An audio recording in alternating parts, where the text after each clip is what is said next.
Bonjour, vous êtes en forme? Beau soleil.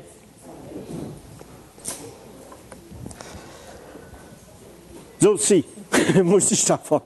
Avec le camp Jolibé, on se tient en forme. Certainement, on a passé une bonne semaine. Le Seigneur était vraiment là. Les enfants étaient contents. Sains et saufs, retournés dans les maisons. Ça, on est toujours contents. Voilà. Je suis correct? Le son est-tu beau? Oui. C'est bon? Ça va? Le son? Il y a juste un Bertrand tannant. Bon, voilà. Ce matin, vous avez déjà vu un entrée en matière. Louis nous a chanté de Christ reviendra. Écoutez, je suis complètement sauté dans le moment. Je suis à penser juste à ces versets-là, je suis renversé. Quand j'ai commencé à réfléchir à ces versets-là après, puis je voulais faire juste un Thessaloniciens, les 2 premiers, puis me rendre à 13, puis arrêter là, tu sais. Je dis, bon, voilà. Mais là, je vous avais expliqué le dernier message que les autres étaient tous excités, ils ne travaillaient plus. Ils ne travaillaient plus. Pourquoi ils ne travaillaient plus? Les Thessaloniciens, c'est parce que là, il y avait cette vérité-là dans le cœur. Ben là, il s'en vient. Il s'en vient. Le Seigneur va venir nous chercher, enfin. Écoute, on a la paix, tranquille, tout va bien. Fait que, mais là, Paul a dit, garde, revenez à vous autres. Tu sais, faut faire vos affaires, puis occupez-vous de vos affaires, puis prenez le temps prenez vos responsabilités, puis donnez pas votre ouvrage aux serviteurs, mais faites-le votre ouvrage. Tu sais, je veux dire, les a ramenés sur la terre, mais moi, l'idée, j'avais pas pensé d'aller plus loin. Mais là, j'ai dit, le Seigneur était là, puis j'étais comme poussé à y aller. Tu sais, j'ai dit, voyons, mais mes frères et sœurs, ils savent tout ça, tu sais, c'est juste à le lire, puis tu le sais. Puis, finalement, même, on va se permettre de le lire. OK? On va le lire, après ça, on va commencer, parce que j'ai fait la même chose qu'au début pour être inspiré à continuer plus loin. Lisons les versets ici que je vais vous partager ce matin, 1 Thessaloniciens 4, 13 à 18. Nous ne voulons pas, frères, que vous soyez dans l'ignorance au sujet de ceux qui sont décédés, afin que vous ne vous affligiez pas comme les autres qui n'ont point d'espérance. Car si nous croyons que Jésus est mort et qu'il est ressuscité, croyons aussi que Dieu ramènera par Jésus et avec lui ceux qui sont décédés. Voici en effet ce que nous vous déclarons d'après la parole du Seigneur. Nous les vivants, restez pour l'avènement du Seigneur. Nous ne devançons pas ceux qui sont décédés, car le Seigneur lui-même, un signal donné à la voix d'un archange et au son de la trompette de Dieu, descendra du ciel et les morts en Christ ressusciteront premièrement. Ensuite, nous, les vivants, qui serons restés, nous serons tous ensemble enlevés avec eux sur des nuées, à la rencontre du Seigneur dans les airs, et ainsi nous serons toujours avec le Seigneur. Consolez-vous donc les uns les autres par ces paroles. Aïe aïe. Vous savez, j'ai plus rien à dire après ça, mais il y en a d'autres choses. Écoutez, moi, j'ai commencé à lire ça, j'ai commencé à méditer sur les versets, j'ai commencé à voir ce qui se dit là-dessus. Et vraiment, j'ai mis la déclaration d'intention ici, celle que je veux vous parler. C'est vraiment l'objectif, le but. Lors du premier retour de Jésus-Christ, les morts et les vivants en Christ seront enlevés de cette terre pour aller dans les cieux avec le Seigneur. Vous savez, c'est une vérité extraordinaire qui fait persévérer les véritables enfants de Dieu. Ceux qui ne sont pas véritablement les enfants de Dieu sont découragés. Mais c'est pour ça que... Est-ce une vraie réalité pour chacun de nous?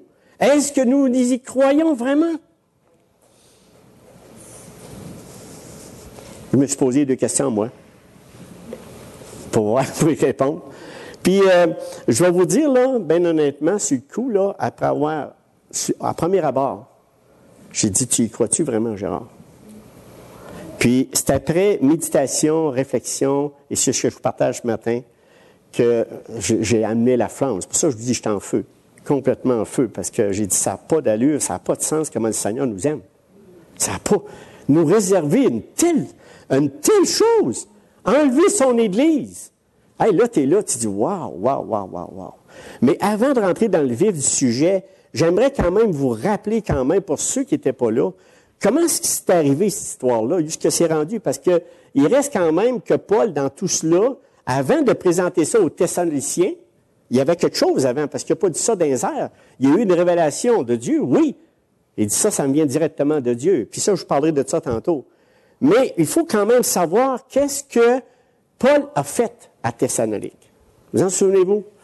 Quand il est rentré en Thessalonique dans Actes 17, 1, 4, il est rentré dans l'Église, c'était complètement nouveau. Paul a fait du grabuge en 3 semaines, 4 semaines, peut-être même 5 semaines. Il a déplacé, je te dis, il a bouleversé la ville. Ça, vous vous souvenez de ça? J'ai parlé de ça pour à peu près un des premiers messages au début. Et c'est marqué ici, ceci. Acte 17, versets 1 à 4. Il dit, Paul et Silas passèrent par Amphipolis et Apollonie. Et ils arrivèrent à Thessalonique, où les Juifs avaient une synagogue. Paul y entra selon sa coutume. Pendant 3 sabbats, il discutait avec eux d'après les Écritures, expliquant et établissant que le Christ devait souffrir et ressusciter des morts. Et Jésus, que je vous annonce, disait-il, c'est lui qui est le Christ. Quelques-uns d'entre eux furent persuadés et se joignirent à Paul et Silas, ainsi qu'une multitude de Grecs, craignant Dieu et beaucoup de femmes de qualité. En passant, j'ai été voir. Je me suis poussé un petit peu plus loin pour aller voir des femmes de qualité. C'est plusieurs femmes de la haute société. C'est ça que ça veut dire. Donc, on prend les mots, mais c'est ça. On n'a pas trouvé d'autres. C'est un bel sommaire. Comme cette jeune église était composée majoritairement de Grecs et de femmes de haute société, les Juifs étaient jaloux. C'est ça que je vous avais expliqué de quelques hommes. Là, ils ont pris que des hommes méchants dans la populace. Puis là, ils ont ajouté la ville et ont dit là, Paul, c'est un troubleur. Écoute, il amène du monde à Jésus, mais le monde se convertissait, comme on dit, à tour de bras. Ben ça, là c'est le Seigneur, là, quand il touche une ville, c'est pas compliqué, il a mis le trouble. Mais un bon trouble. C'était bon, là. Et là, ce qu'il faut comprendre dans Thessalonique, c'est que les Grecs, eux autres, avaient toute une culture en arrière de ça, complètement contraire aux judéo-chrétiens. C'est-à-dire les Juifs, eux autres, là, juste comparativement aux les deux peuples, si on prend les Grecs, eux autres, c'était un peuple qui avait toutes sortes de philosophies, toutes sortes de cultes, de faux dieux, des vies centrées sur eux-mêmes, une culture bien à part, loin d'avoir entendu parler du Dieu, comme les Juifs qui ont entendu parler du vrai Dieu, qu'eux autres ont vécu, Israël qui a connu Dieu, il y a eu des exemples de Dieu, ils ont eu des miracles, ils ont eu tout de quoi pour... Puis en plus, il y avait de la moralité, les Juifs. Contrairement aux Grecs, qui étaient sur une culture avec une liberté sexuelle. Je veux dire, complètement, c'était tout. Ce que nous autres, dans les Juifs, dans la morale, qui était complètement pas de Dieu, ça n'est pas de Dieu plus avec les Grecs, mais les autres, là, imaginez ces personnes-là qui avaient vécu depuis leur début d'enfance dans cette culture. Comment est-ce qu'eux autres, il y avait des défis et de l'affliction après que le Seigneur les a amenés à lui. Alors, imaginez-vous le combat qu'il y avait. Tout rejeter leur culture. Tout rejeter ce qu'il y avait. Non, mais moi, là, j'ai réfléchi à ça, puis je dis, wow, nous autres, là, on parle, nous autres même, dans notre peuple qui est judéo-chrétien, dans notre pays, le Canada, qui vient de l'Église catholique, où on a appris que Jésus, dès notre jeune âge, que Jésus était le Fils de Dieu, que Dieu était Dieu, puis on a toujours appris le vrai Dieu, puis on a dit on a appris quelque chose, puis on avait de la morale. On ne faisait pas n'importe quoi. Tandis que les autres, les Grecs, ils étaient corrompus jusqu'à l'os. Quand tu parles, là, je veux dire, là, ben, ça n'en fait pas des gens plus mauvais. Le Seigneur les a appelés. Mais je veux vous dire, pourquoi j'en mets tant que ça où je beurre épais, là? C'est juste pour vous dire qu'il y avait un gros combat. Il y avait un combat plus grand que nous, on pouvait avoir. Et là, Paul, lui, il a dit, écoute, là, Timothée, va voir ce qui se passe à Thessalonique, parce que nous autres, on est obligés de partir en vitesse, parce que là, les Juifs, c'est-à-dire les Juifs qui ont été chercher des personnes méchantes de la ville pour sortir Paul de la ville, Il veut dire, va-t'en, Paul, t'as assez mené de trouble. Fait que là, il a dit, Timothée, va voir Thessalonique, puis vérifie comment ça va. Puis on voit dans les chapitres 2 et 3 que Timothée y a été, puis il a vu que les Thessaloniciens tenaient bon.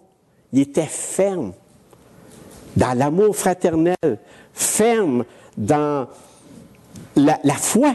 Ils gardaient la foi malgré toutes les afflictions qu'il y avait. Et ces afflictions-là qu'il y avait n'étaient pas petites. C'est pour ça que je vous ai tout dit ça. Mais là, il a dit, hey! Puis il y avait de la persécution des autres. Fait que là, il a dit, hey, on est-tu rendus, nous autres, là, dans une tribulation? On est-tu rendus là? Il était comme inquiète. Qu'est-ce qui se passe? Fait que lui, il a comme vu ça. Je veux dire, Paul, quand il a fait son rapport, il a dit, écoute, les gars, ils tiennent bien. Ils tiennent vraiment bien. Ils sont solides dans la foi. Ils ont un amour fraternel les uns avec les autres. Mais par contre, dans leur tête, ils ont beaucoup d'affliction. Puis il dit tellement que des fois, ils sont découragés. Parce que les brûlures ou les afflictions sont trop fortes. Tu sais, des fois, quand tu as trop de persécutions, quand tu as trop de... Tu dis, Seigneur, qu'est-ce qui se passe? Et là, Paul, lui, dans tout cela, il les a encouragés à partir du chapitre 4. Chapitre 4, si on se souvient bien, il a dit, écoutez, là, je sais pas, je reconnais que vous avez l'amour fraternel, je reconnais que vous avez de la foi, mais ce que je vous demande, ce que Dieu vous demande, c'est votre sanctification. C'est ça que Dieu vous demande. Lâchez pas, les gars, c'est votre sanctification. Puis là, je l'ai tout expliqué, la sanctification, comment Dieu opère dans nos vies. Fallait dire, s'abstenir de la débauche. Pas pire, mais c'était pas qu'une débauche ordinaire. C'est pour ça que j'ai tout expliqué ça, parce que là, il dit, hey! Paul, il dit, non, les gars, vous avez été appelés, mes frères, mes sœurs, c'est votre sanctification que Dieu veut. Donc, marchez de progrès en progrès dans la foi, restez fermes, s'abstenir de la débauche. Donc, car Dieu ne nous a pas appelés à l'impureté, mais à la sanctification. Puis après ça, là, j'ai dit ça tantôt en entrée, c'est que là, il les a rappelés de dire de travailler de leurs mains, de s'occuper de leurs affaires, puis arrêter de rêver, parce que là, Paul les avait vraiment allumés, là. Ils ont dit, non seulement que le Seigneur vous tend la main, non seulement que le Seigneur efface tous vos péchés, non seulement qu'il vous amène à lui, mais en plus, il va vous amener à lui. Il va revenir, puis là, il va venir vous chercher. Wow! Mettez-vous à leur place. Il va venir vous chercher. Donc, on termine ici au verset 12. En sorte, il dit ici, là, avant de prendre le verset 13, aller à 19, juste avant, au verset 12, il dit, en sorte que vous vous conduisiez honnêtement envers ceux du dehors et que vous n'ayez besoin de personne. Et moi, quand j'écouterais ça, tout ce qu'il a dit aux Thessaloniciens, j'arrive là, je dis, il n'y a plus rien à dire. Tu veux dire, il a tout dit. Non, Paul, tout d'un coup, il change son discours. Il dit, nous ne voulons pas, frères, que vous soyez dans l'ignorance au sujet de ceux qui sont décédés, afin que vous ne vous affligiez pas comme les autres qui n'ont point d'espérance. Paul, il parle complètement de d'autres choses. Complètement d'autres choses. Pourquoi il parle de cela?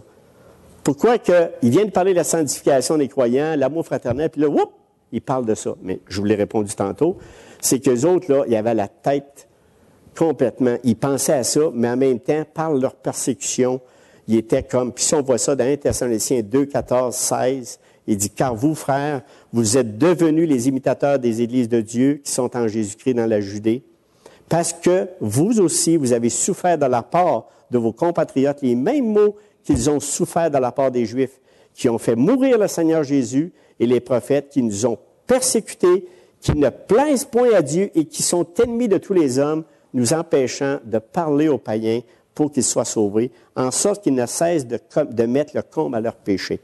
Et là, on voit un peu plus loin dans le chapitre 3 et 4. Afin que personne ne soit ébranlé au milieu des afflictions présentes, car vous savez vous-même que nous sommes destinés à ça. Ils n'ont pas de surprise, là. Les Thessaloniciens n'ont pas de surprise quand même, mais quand même découragés, mais pas de surprise. Et lorsque nous étions près de vous, nous vous annoncions d'avance que nous serions exposés à des afflictions, comme cela est arrivé, comme vous le savez. Maintenant, vous savez, ces gens-là, quand ils voyaient leurs persécutions, leurs afflictions,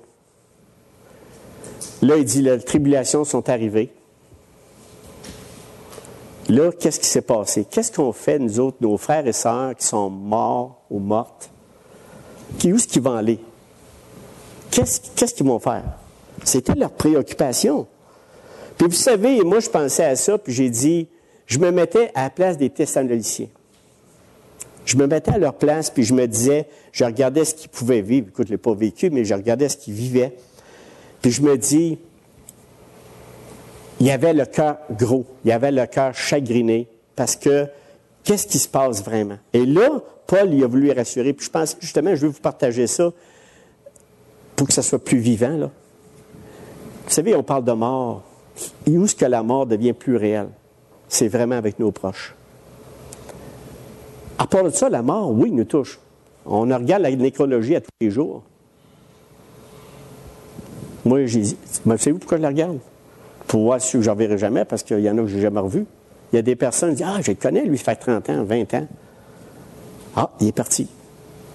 Mais quand c'est ton frère, quand c'est ta belle-sœur, comme mes frères, ils ont perdu le femme toutes les deux en l'espace du 29 mars au 2 mai. C'est pas long, la même année, 2013. Là, tu sens la mort. Je ne vous dis pas ça pour être pessimiste, tu sens la mort. Parce que là, c'est réel. C'est des gens que tu as connus très bien pendant 35 ans, 30 ans. Là, tu dis, wow, une qui était prévisible parce qu'elle a le cancer, l'autre complètement, l'autre disait, hey, ça se peut-tu mourir demain? Hey, mais elle ne savait pas que 34 jours après, 33 jours, qu'elle partirait aussi. C'est fort, là. Tu sais, je veux dire, pour moi, ça a été la chose, à part de ma mère, tu sais, à part des autres. Mais là, je parle de récent, là, 2013. Il y avait aussi mon beau-frère, en 2005, qui était en pleine bonne santé, qui, un appel, puis j'ai eu un appel du centre hospitalier, puis là, j'arrive là. Je venais d'apprendre, j'en revenais pas, premièrement, de la nouvelle, parce que c'était un tout jeune homme, 43 ans. Une semaine avant le mariage de mon fils, fait que il m'appelle, puis il dit qu'il était décédé. Quand je suis arrivé là, je suis arrivé à l'hôpital, c'est comme s'il dormait. Tu sais, il y a des fois, tu vas avoir une mort brutale, de façon à ce que tu regardes ça, mais tu dis, ouf, là, t'as mangé tout un coup, hein? Brutal veut dire un accident ou quelque chose de même qui va te déformer le corps ou qui va vraiment mettre une position du corps qui n'est pas vraiment bien. Mais là, c'est comme s'il n'est rien arrivé, il y a eu une crise de cœur. Il y a eu une arythmie cardiaque qui fait que son cœur a arrêté d'un coup. Il était beau. Super beau, rien. Pas de blessure. Je dis, il dort. Tu sais, la pensée que j'avais avec le Seigneur, il dort. Mais c'est parce que je vous dis tout ça, c'est parce qu'il court au bout de ça. Je vous dis ça, c'est pour vous aider à tout rêver, à méditer ou à réfléchir à ce que je vous dis. C'est pour ça que je vous dis tout ça. Parce que dans le fond, la mort, quand tu as Christ dans ta vie, ça fait exactement ça. Je vois mon beau-frère qui sommeillait, mais mort. Mais quand tu étais en Christ, tu es mort, mais tu sommeilles. Pourquoi? Parce qu'un jour, tu vas revenir à la vie. Pas beau, ça? Ben oui. Après vous avoir donné une note négative, je vous donne des codes positifs. C'est ça que ça fait. Donc, le monde est préoccupé par ça, même si on ne veut pas. Puis là, après qu'on a enterré ces personnes-là, la mort, c'est rien. Non, c'est pas grave. Pas grave. Écoute, 2 semaines après, on a oublié ça. On est humain, là. Puis c'est correct, là. Il ne faut pas te faire des festifs toute ta vie, c'est sûr. Mais la mort, elle est là, pareil. Elle est présente dans nos vies. Et les gens se préoccupent, le monde se préoccupe de la mort. Qu'est-ce qu'on va faire après la mort? Et ces gens-là, les Grecs, se préoccupaient drôlement dans la mort. Par eux autres, là, il n'y avait rien d'espérance là-dedans. Un Dieu, oh, t'es mort, c'est tout, on t'enterre, puis c'est fini là. C'est ça qu'ils pensaient. Leur pensée dans ce temps-là. J'ai lu dans leur pensée grecque, dans le moment, dans les années de Thessalonique, c'est ça. Fait qu'eux autres, l'espérance, là, 0. 0, 0, 0. Ils n'avaient pas. Donc, imagine. Oui.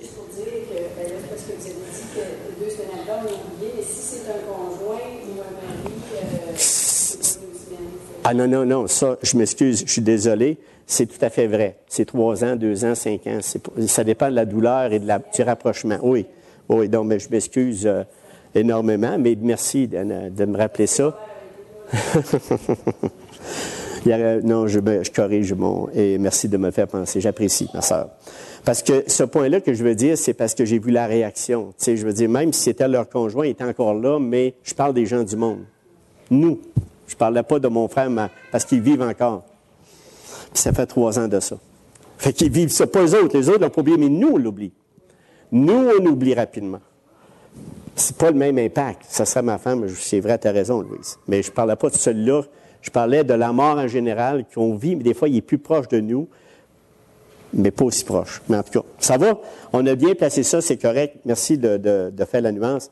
Maintenant, ce que je veux dire dans ces choses-là, c'est que le monde est tellement préoccupé qu'il commence à fabuler. Et c'est ça que je veux dire. Ce que j'ai appris dans la méditation, dans la réflexion de ces versets-là, c'est que je me suis rendu compte que les gens, ils en spéculent tout un coup pour atténuer la douleur de la mort. Ouais, je vais aller au ciel, moi. Regarde ma vie. Elle a de l'allure. Je vais aller au ciel. Ou, on va dire, ben, c'est pas grave. Coudonc, on verra dans le temps. Hein? Pas grave. Donc, mais il y en a d'autres qui se spéculent des choses. Et ils vont arriver, moi, je me suis mis à lire ça, j'avais mal à la tête parce que j'ai dit, ça se peut-tu penser toutes sortes d'affaires? Quand tu es dans la vérité, puis tu lis les Écritures, tu n'as pas 52 morts, puis tu ne te contentes pas. Moi, je sais bien que lorsque le jour que le Seigneur m'a appelé, je ne pouvais pas me contenter. Tu vas aller au ciel, mon petit gars. Hey, arrête de me conter des histoires. Comment qu'on fait ça, là? Tu sais, je veux dire, dans le sens, quand tu es touché par la grâce de Dieu, tu ne te contentes pas des réponses futiles. C'est des réponses futiles. Vraiment. Et c'est là que Dieu ici, c'est pour ça que Paul, il rentre, je ne veux pas que vous vous laissiez ignorants. Mes frères de Thessalonique, je ne veux pas vous rester comme je vous parle aujourd'hui. Restons pas ignorants sur des choses aussi grandes aussi que ce qui va arriver bientôt. Et là, Paul, dans tout cela, c'est encourageant pareil. Hein? On voit la mort, mais en même temps, nous, on a le privilège. On a la grâce de pouvoir avoir de l'espérance au-delà de la mort. On se rend-tu compte vraiment de ce privilège? Est-ce qu'on se saisit vraiment? Mais pour ça, pour arriver à cette pleine conviction-là, Paul, lui, il a tout de suite ajouté des choses ici. Au verset 14 et 15, il explique les bases fondamentales. Si tu n'as pas ces bases-là, oublie ça. Enlève sur le titre « Enlèvement de l'Église », enlève ça de là. Tu n'as plus besoin, tu oublies ça. Mais, non, je suis sérieux, là. Parce que pour participer à cet enlèvement-là, il faut qu'on ait ces 3 bases-là fondamentales, très creux dans notre esprit. Parce que le car, il commence par le mot car si nous croyons que Jésus est mort. Quelque chose, ça. Ça, là, le si, là, met pas en doute ou de l'incertitude. Ce si-là, là, c'est plutôt, il dit, si, vous croyez dans le sens, il amène un état, un contenu des faits, que si on croit en Jésus, il y a une chose logique qui va suivre. J'ai bien dit si on croit en Jésus. Il y a des gens qui croient en Jésus, puis il y a qui croient en Jésus. C'est vraiment différent. C'est différent. Ça, là, cette simple déclaration, ça résume toute la richesse de l'œuvre expiatoire de Christ que fournit le fondement d'une Église. Pour ça, on se réunit un matin, on a eu le repas du Seigneur, c'est le fondement. C'est de croire vraiment Jésus-Christ. C'est vraiment le Fils de Dieu. Il a répondu totalement, avec satisfaction totale à Dieu le Père, son Père. Il n'y avait aucun défaut. Il a répondu à toutes ces exigences de la justice, de la sainteté de Dieu, en expiant complètement les péchés de tous les croyants. Les véritables croyants. Pas ceux qui se foutent, qui niaisent, qui sont arrogants. Savez-vous, on peut connaître le Seigneur et être très arrogant? Très arrogant. Là, moi, je dis des fois, es-tu touché par la grâce de Dieu? Parce que c'est sérieux, là. C'est pas qu'une moitié, c'est pas qu'une affaire, c'est pas qu'une petite histoire, là. Christ a vraiment porté nos péchés à notre place. Il est mort afin que nous obtenions la justice de Dieu. Nous sommes justifiés devant Dieu, justifiés par la mort de son Fils. Hey, c'est quelque chose, ça. Justifié, ça. Ça veut dire que le Seigneur, par le Fils nous couvre. Il nous couvre complètement. Et c'est comme ça que nous sommes justifiés. Mais il faut croire en son Fils. Son Fils. Il faut croire son Fils. Pas un. Son. Croire son Fils. Qu'est-ce qu'il dit est vrai. Il est la porte, le chemin et la vie. C'est la seule porte de toute façon. Fait que quand une dénomination me parle et dit là, écoutez, là, tout ce qui est en dehors de notre dénomination sont condamnés, ben je pense qu'il y a de l'arrogance. Je m'excuse, ça vient de me passer par l'esprit. C'est tout. C'est aussi simple que ça. Le seul chemin de la vie, c'est le Seigneur Jésus. C'est lui qui est mort, c'est le seul chemin, il n'y en a pas d'autre. Donc, sa mort a transformé la mort en sommeil pour les véritables croyants.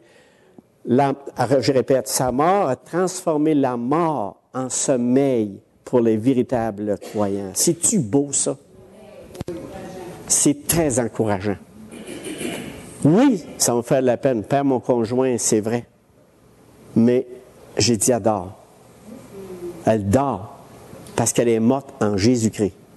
Elle est morte avec le Fils de Dieu dans son cœur. Elle ne peut pas autrement. Elle fait juste dormir. Pourquoi? Parce qu'elle va se réveiller. Il va la ressusciter des morts. Quelle bonne nouvelle. C'est une bonne nouvelle. Très, très grande nouvelle. Elle dort en attendant l'enlèvement. Wow! La résurrection de Christ maintenant. Il dit, tu crois en Seigneur Jésus. Après ça, il dit, et qu'il est ressuscité. Croyons aussi que Dieu ramènera par Jésus et avec lui ceux qui sont décédés. Dans Romains 4, 25, Christ est ressuscité pour notre justification. C'est pas des mots d'un air, là. C'est vraiment pour notre justification. Christ est ressuscité. On prend ça des fois pour un... Regarde. Moi-même, là, quand je dis ça, là, mes frères, je ne veux pas rigoler avec ça. Moi-même, je suis obligé de dire, hey, Gérard, t'es-tu réalisé? Il est ressuscité. Il est ressuscité des morts. Hey! Et en étant justifié par lui, tu as la même résurrection qui t'attend. Wow! C'est-tu bien ça?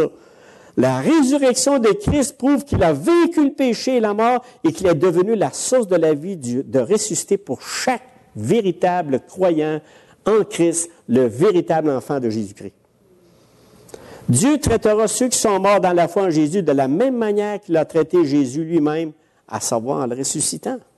Puis on voit ça dans 1 Corinthiens 6, 14. Et Dieu qui a ressuscité le Seigneur nous ressuscitera ainsi par sa puissance. Wow! C'est pas des petites vérités, hein? Par ces paroles, Paul y rassure les Thessaloniciens que les morts en Christ vont ressusciter lors de l'avènement. Ici, il y a des personnes qui interprètent le mot « Dieu ramènera » comme signifiant que les esprits des croyants décédés descendront du ciel avec Christ à la rencontre de leur corps ressuscité. Parce que notre esprit va à Dieu.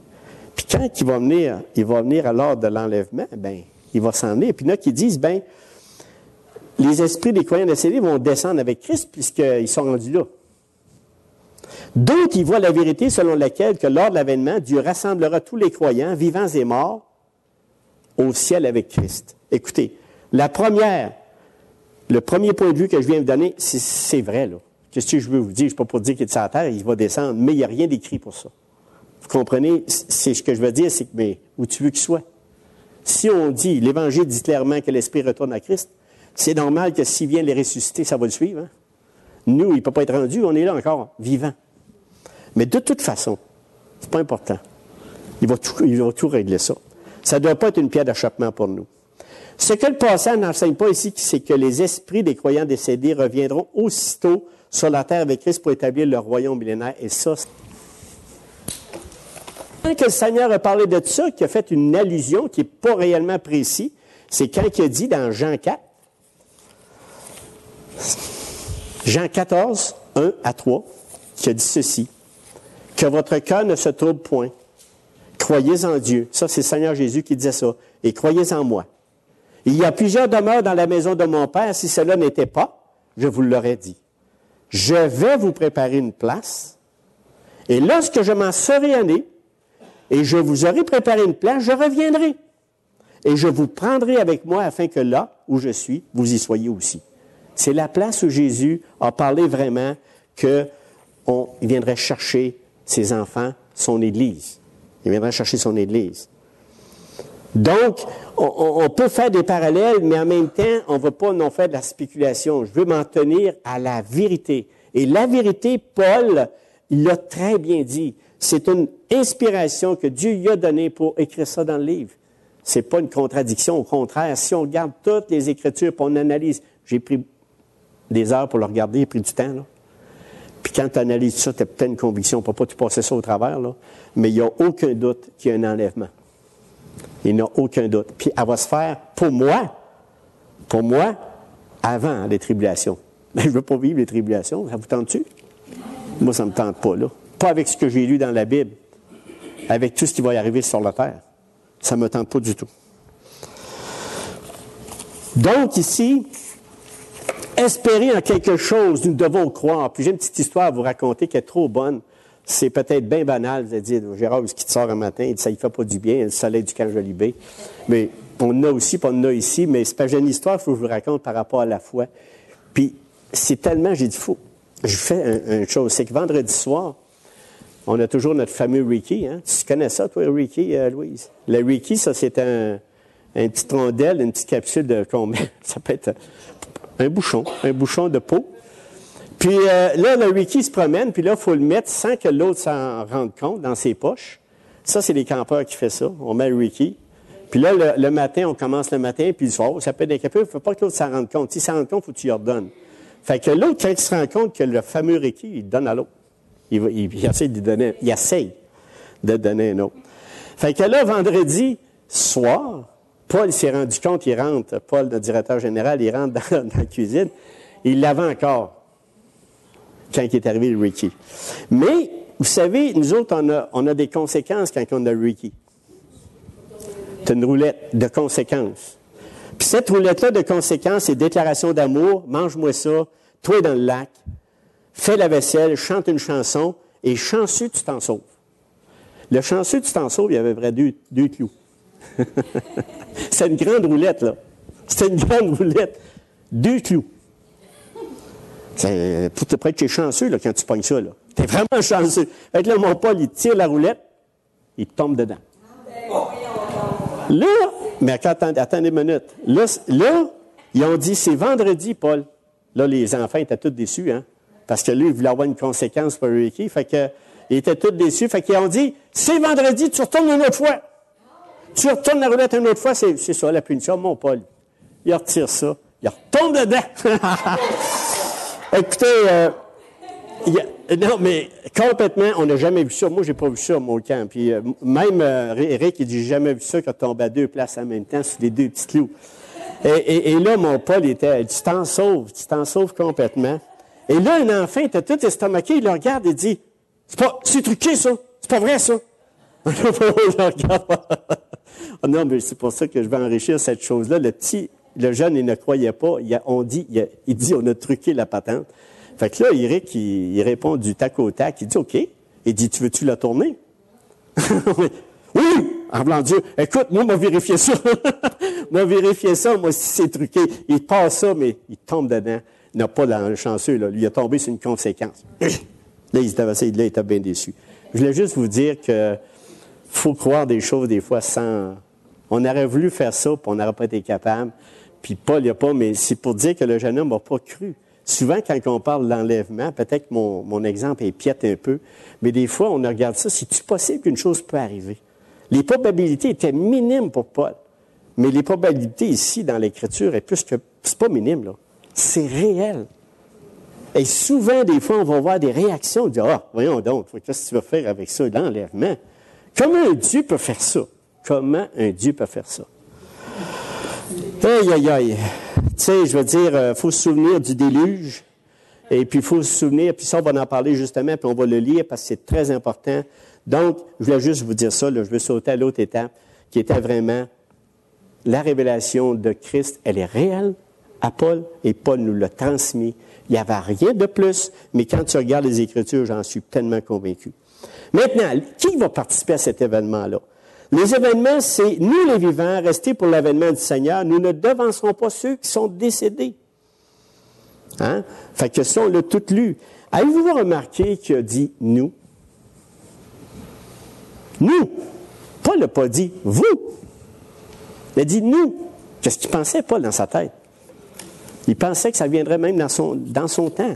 Il pensait, son espérance était toujours vivante. Elle est toujours réelle. Et c'est ça que moi, je veux vous dire, mon message ce matin, l'encouragement, le feu, vous le transmettre, c'est partir avec cette joie que vous avez ce grand privilège d'appartenir à Christ, mais à participer à son enlèvement. Ça vous fait pas freaker, non? Hey, non, mais que tu regardes ça, là, c'est quelque chose. Parce que c'est marqué ici, Matthieu, puis en plus, on ne connaît pas l'heure et le jour. L'heure et le jour. Imaginez, Matthieu 24, 36, il dit, pour ce qui est du jour et de l'heure, personne ne le sait, ni les anges des cieux, ni le Fils. C'est pour ça qu'il n'a pas parlé. Ni le Fils, mais le Père seul. Dans Actes 1,7, il dit, ce n'est pas à vous de connaître les temps, les moments que le Père a fixés de sa propre autorité. Et puis là, on peut prendre bien des exemples qui démontrent ça, les vierges folles dans le Nouveau Testament, toutes les places qu'il nous dit, il prend ça, puis là, il est arrivé soudainement. Le voleur qui rentre sans sentir, par mégarde, comme ça. Donc, ici, dans Romains 13, 11, cela importe d'autant plus que vous savez à quel moment nous sommes. C'est l'heure de vous réveiller, à la fin du sommeil. C'est l'heure de vous réveiller, en fin du sommeil, car maintenant le salut est plus près de nous que lorsque nous avons cru. C'est Paul qui dit nous. Fait qu'imaginez, lui, il ne pouvait pas se rendre compte qu'il y aurait autant de temps avant qu'il revienne. Il ne sait pas de tout. Mais il ne sait pas. Il ne sait pas. Il ne pouvait pas imaginer qu'il y avait autant de temps. Ah oui! C'est ça qui est le privilège et c'est ça qu'il dit ici. Mais soyez assurés, mes frères, mes sœurs, ça va se produire l'enlèvement comme le déluge est arrivé. Tournez avec moi Matthieu 24, on va le lire parce que moi je trouve que ce verset-là, il est important à comprendre. Matthieu 24, 37. Puis on va le lire tranquillement parce que le verset lui-même parle. Le verset lui-même nous fait réfléchir. Puis on doit s'accrocher à ça puis dire, wow, mais c'est vrai que c'est possible. C'est vrai que c'est possible. Voyons. Et on lit ceci. Matthieu 24, verset 37. Ce qui arrivera du temps de Noé arrivera. Puis ça, c'est le Seigneur qui parle. Arrivera de même à l'avènement du Fils de l'homme. Car dans les jours qui précéderont le déluge, qui précédèrent le déluge, les hommes mangeaient et buvaient, se mariaient et mariaient les enfants, jusqu'au jour où Noé entra dans l'arche, et ils ne se doutèrent de rien, jusqu'à ce que le déluge vienne et les emporte tous. Il en sera de même à l'avènement du Fils de l'homme. Alors, de deux hommes qui seront dans un champ, l'un sera pris, l'autre laissé. Et deux femmes qui moudront à la meule, l'une sera prise et l'autre laissée. Veillez donc, puisque vous ne savez pas quel jour votre Seigneur viendra. Sachez-le bien, si le maître de la maison savait à quelle veille de la nuit le voleur doit venir, il veillerait et ne se laisserait pas percer sa maison. C'est pourquoi vous aussi, tenez-vous prêts. Tenons-nous prêts, mes frères, mes sœurs. Tenons-nous prêts constamment. À chaque jour, il peut revenir. Peut-être qu'on ne commencera même pas le camp, là. Ça se fait vite, ça, hein? Parce que ça se fait très vite. Dans 1 Corinthiens, il dit que ça va se faire en un clin d'œil. Clac! Puis là, j'essaie d'imaginer un clin d'œil. Un clin d'œil. Chou! C'est vite, ça. Comment il fait ça? Un clin d'œil. Car le Fils de l'homme viendra à l'heure où vous n'y penserez pas. On n'y pensera pas, mes frères, mes sœurs, on n'y pensera pas à ça. On n'y pensera pas. Puis j'écoutais vendredi soir un petit cliché, parce que il y a des choses Internet, il y a des choses bonnes, mais il donnait un témoignage sur l'enlèvement. Et puis, sur un couple, puis là, il disait, dans ça, de ce couple-là, la vie de peut-être 5 minutes, était au travail le matin, mais lui, à tous les soirs, lui était au Seigneur, puis elle n'était pas, elle n'écoutait pas.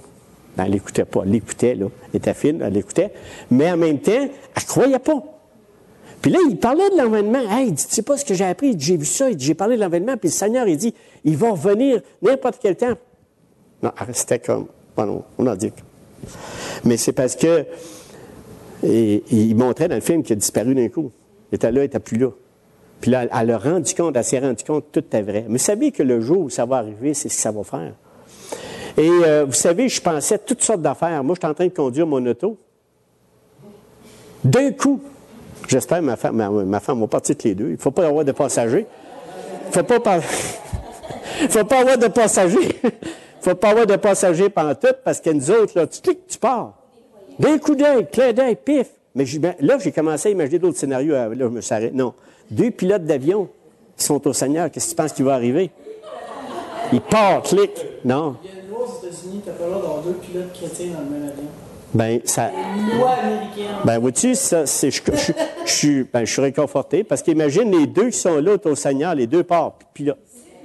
C'est sérieux comme je suis là. Non, mais c'est très bon parce que j'imaginais l'enlèvement d'un coup que ça pouvait faire. Non, mais je me suis imaginé ça cette semaine. J'ai fabulé, hein, quand je l'ai dit. Mais tout ça, là, pour dire même un chauffeur d'autobus. Tu sais, tu t'imagines les tramways partout, partout, d'un coup. D'un coup, il part 3 millions, 10 millions de personnes, là, 20 millions. C'est la tragédie sur la planète. Alors, les nouvelles partout, ça doit chauffer, les fils vont chauffer, c'est sûr, parce que ça n'a pas de sens. Tout le monde, qu'est-ce qui va arriver dans ce moment-là? Un paquet de monde qui part d'un coup. Hey, non, mais en tout cas, c'était vrai. Là, ils vont dire, et ça, c'est le commencement, et c'est pour ça que ceux qui amènent la théorie que ça va se passer après la tribulation, ça n'a pas de sens. Il y a beaucoup de points, j'ai sorti, je n'aurai pas le temps de tout toucher à ça, mais tout été chercher ça. Tous les éléments qui démontrent dans les Écritures que ça ne se fera pas après la tribulation, mais ça se fait avant la tribulation. Et il vient chercher ses saints. Il vient chercher son Église. Il vient l'enlever. Quelle belle nouvelle! Fait que, en tout cas, on est tout, mais tout ça, là, ça va se faire comme c'est écrit ici. Il mangeait et buvait. Et il faisait du jour au lendemain, pouf, il part. Ça va être une tragédie. Oublie nos affaires, nos ordinateurs, oublie tout ça. Il n'y a rien là. Mais imaginez, là, quel beau scénario. Dans un clin d'œil, dans un moment, dans une dernière trompette, tout se fait. Ça fait rêver. Ça fait rêver. Ça fait rêver, il faut s'accrocher aux choses du Seigneur parce que, vous savez, mes frères et sœurs, faut pas rêver ou à vivre ce qui s'en vient. C'est pas des menaces. Tu sais, des fois, on va parler de l'enfer, on va parler des éléments, tu sais, du bon, ben écoute, là, tu vas être séparé de Dieu, tu vas être complètement à part. Qu'importe, je ne sais pas tout ce qui est arrivé, qu'est-ce que Dieu a réservé aux méchants. Tu sais, des fois, on a des choses qui sont écrites dans les Écritures, mais une chose, c'est certain, il n'y a pas de bonheur là. Il n'y a aucun bonheur là. Comment ça va durer tant? Je ne sais pas. Mais il y a une affaire que je vais vous dire. Ceux que le Seigneur va enlever avant la tribulation, heureux. Heureux, ces personnes-là. Le Seigneur, là, va dire qu'il y a de quoi se réjouir.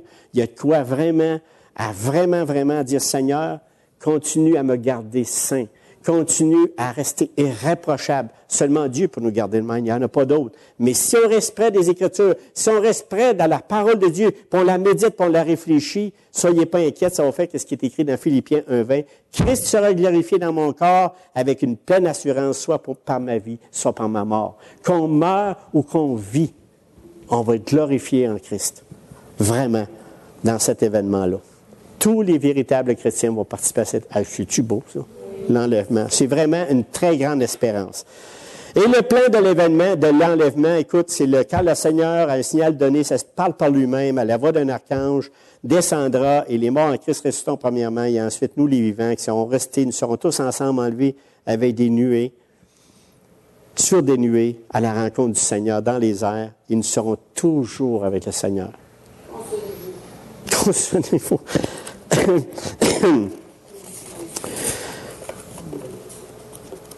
Je ne veux pas étendre plus que ça, parce qu'ici, il y avait quelques points, j'en ai un peu parlé tantôt, mais ne soyons pas troublés sur les événements qu'on peut parler sur l'enlèvement. Tout est écrit. Quand je dis ça, c'est parce que à différentes places, il y en a qui vont dire, ben c'est après la tribulation, mais il y a beaucoup de choses que restez pas sur des doutes. Au contraire, prenez le temps de réfléchir. Prenons le temps aussi d'en parler.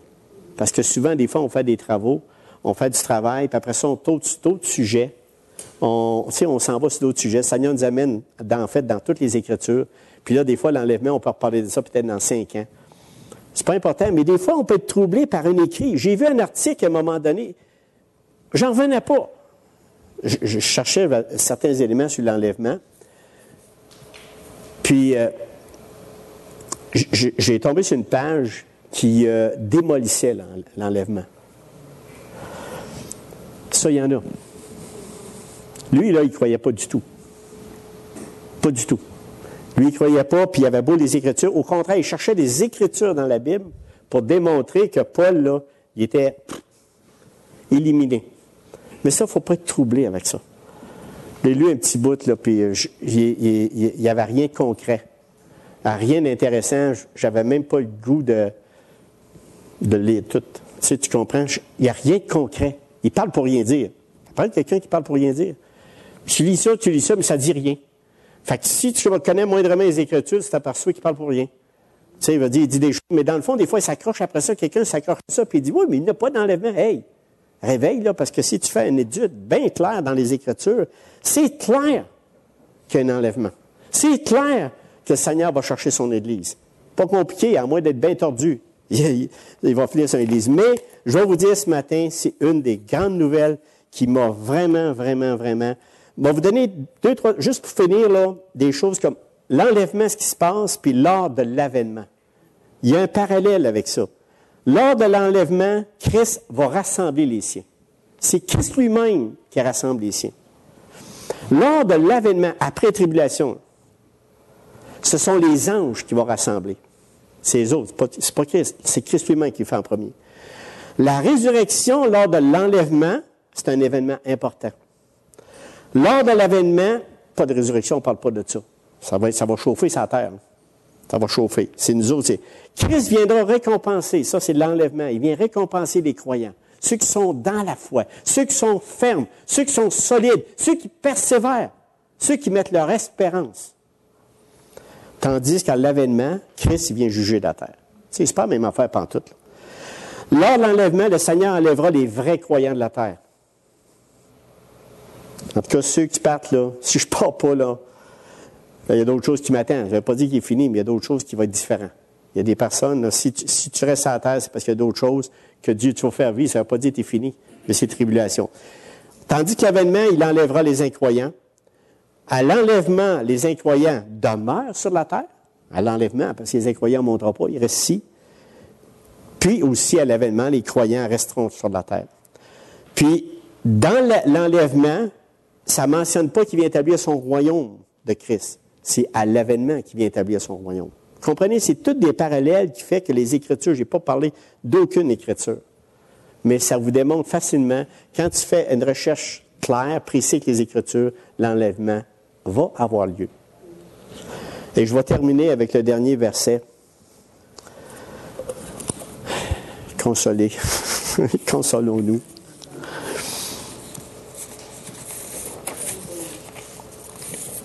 Ben oui, parce que là, avec les Thessaloniciens, là, il a dit, bon, ben écoutez, avec tout ce que je viens de vous dire, écoutez, là, les gars, là, mes frères, mes sœurs, consolez-vous donc les uns les autres par ces paroles. Encouragez-vous. Partez le cœur réchauffé, mes frères, mes sœurs, de cette bonne nouvelle, de l'enlèvement de l'Église, qui fait que ça va se réaliser. Qu'on y croit pas, ou que tu y crois. Si tu y crois, tu vas partir. Si tu y crois pas, ben, tu vas rester là.